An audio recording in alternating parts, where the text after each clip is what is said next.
మనిషి భూమి మీద ఎందుకు కష్టపడుతున్నాడు? 3 విషయాల్ని సంపాదించుకోవడం కోసం కష్టపడుతున్నాడు. ఒకటి, బాగా డబ్బులు సంపాదించాలి. షాపింగ్‌కెళ్ళినప్పుడు రేట్స్ చూడకుండా భార్యకి, పిల్లలకి, తనకి కొనిపించాలి. రెస్టారెంట్‌కెళ్ళినప్పుడు రేట్ చూడకుండా ఆర్డర్స్ చేసుకొని తినాలి. ఓకే. చాలామందికి అవసరాలు ఉన్న వాళ్ళకి, పేరెంట్స్‌కి, ఫ్రెండ్స్‌కి అవసరం ఉన్న వాళ్ళకి హెల్ప్ చేయాలి. అంత డబ్బు సంపాదించాలి. రెండోది సమయం. ఫ్యామిలీ తోటి ఫంక్షన్స్‌కి, పిల్లల బర్త్‌డేలకి 2, 3 రోజులు అటెండ్ అవ్వాలి.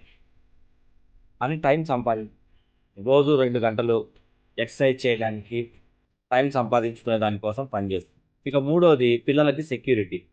వాళ్ళు 22 సంవత్సరాల వయసొచ్చేసరికే నెలకు ఒక 3,00,000 డబ్బు సంపాదించే విధంగా సెక్యూరిటీ ప్రొవైడ్ చేయాలి అని అనుకుంటున్నారు. దానికోసం ఐఐటీలు, నీట్‌లు ప్రిపేర్ అవుతున్నారు. But okay. అవి ఎంతమందికొస్తున్నాయి, ఎంతమందికి రావట్లేదనేది మీకే తెలుసు.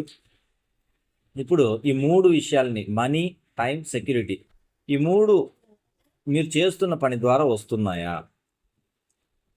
రావట్లేదు అనేది ప్రశ్నించుకోవాలి. ఒకవేళ రాకపోతే మరి వాటిని సంపాదించుకోవడానికి గైడ్ చేసే మెంటర్ మీకున్నాడా? అనేది ప్రశ్నించుకోండి. మీకు మెంటర్ అవసరమైతే కామెంట్ చేయండి. ఫర్దర్‌గా మళ్ళీ మీట్ అవుదాం.